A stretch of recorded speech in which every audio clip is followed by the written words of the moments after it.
Today I want to talk about how I would help a toxic work environment in a high stakes finance or investment firm. So, the characteristics of a high stakes finance or investment firm in this respect would be intense pressure to meet financial targets, long hours, and competitive atmosphere.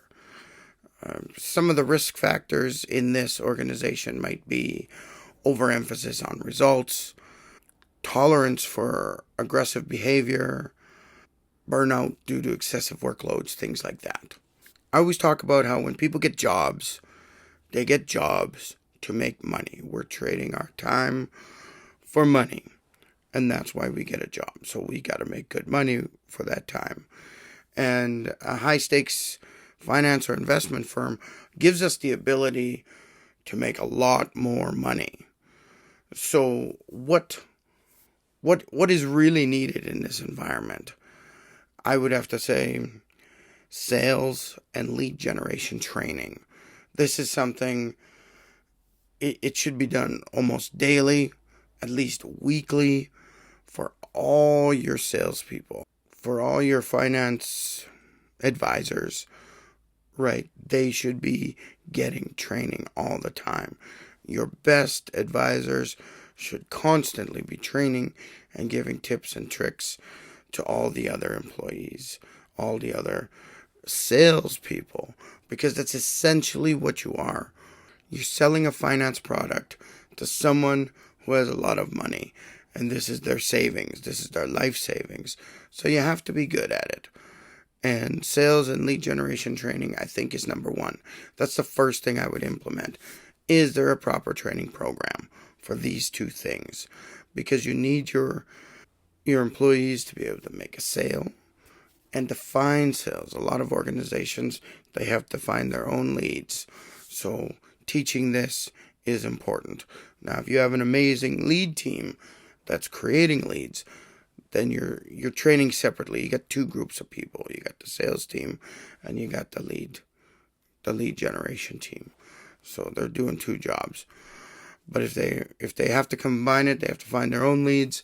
I know a lot of organizations where you join up and you're selling the finance products, you have to find your own leads.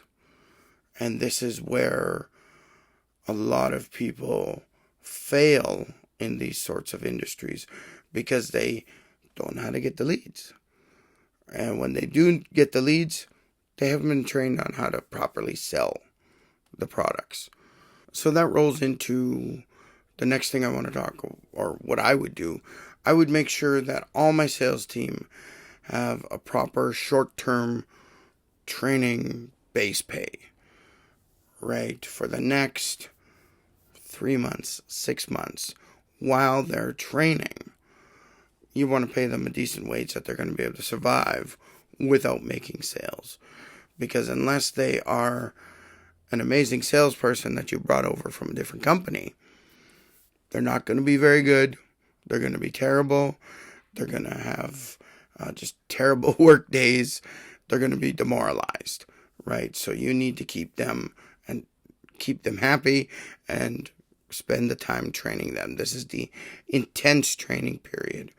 So daily, your training is more, what's that next line? Memorize that next line.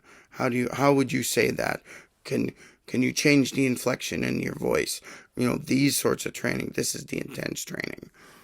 There's a lot of organizations that are scared to train their people. This is because the old saying, I'm going to spend months training you and you're going to go get another job, or you're going to move to the competition. There's two things that might come out of this. You'll learn that you need a better compensation plan, or you'll get some happy reviews, some happy comments.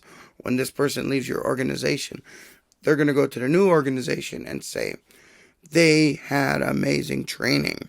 It is an amazing place for someone to get started. So hopefully you'll start getting enough new applicants to your organization because they know you've got some value to them. Once that initial training and that base pay is in place, I would do an employee engagement survey. And this is the wide open survey that everyone answers, and you're going to get a feel for the organization. Now, if you're doing it yourself, people might not answer honestly. So it's always a good idea. Let's use a third party. Let's use an outside organization, an outside consultant. The next thing I would do is do a management review survey. Instead of just talking about the organization in general, we are specifically reviewing our managers. And this is a vital step because we don't know if an organization is toxic because of bad employees or if it's bad management. We need to discover this. We need to find out what's wrong if we want to solve the problem. And every organization is different. Doing this two-step survey process is going to give you a better idea. Next, I would review policies. This is important because when you just think about the Human Resources Handbook or the Employee Handbook, if it is too long or too short, those are red flags. If it's too long, it means the managers or owners of the organization have overcompensated. A problem came up once and they decided to create a whole policy about it. This is bad. If it's too short, your organization might be a little bit of the Wild West because nobody knows exactly what they should be doing or how they should be doing it.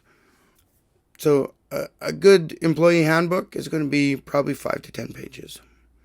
If it's 20 pages, we got to really cut that down.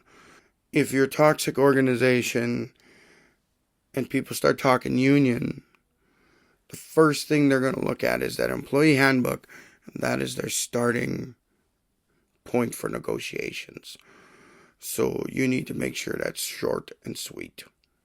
Number 6 on the list, I would, with all the information I gathered, the surveys, the policy reviews, I would come up with a toxic workplace rescue plan that would address the most important issues that need to be fixed. This isn't going to be a list of 150 things. It's going to be a list of 10 things, and my recommendations are going to be, let's solve the top 3.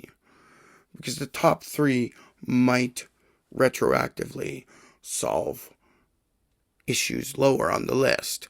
If you have bad pay, you increase your pay, and suddenly people are happier at work, right? There's a correlation to what you change to what actually happens. So with that, I would want to be on a weekly coaching call with the manager or owner of the organization, helping them through this process. What ideas can we get to address the specific issues? And I would want to be with them on this whole process. It can get confusing. You can get lost in the woods because you're not quite sure what you're trying to fix now. After 6 months, I would do the employee engagement survey and the management review survey again. This is for us to find out what changed. And I'd hinted at it earlier that if we make a certain change, other things might change. So this is where we find out if our changes made a difference and what it changed.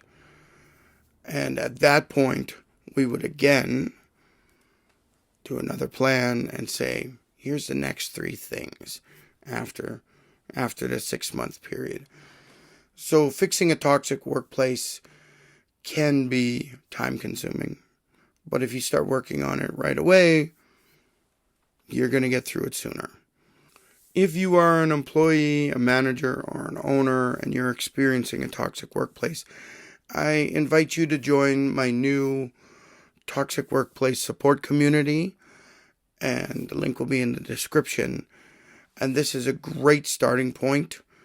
You can start getting your ideas, your hints, your path for you now. As always, thank you for watching this far into the video. If you have, please like, subscribe, and if you have follow-up questions, please put them in the comments, and I'll do my best to answer. Thanks. Bye.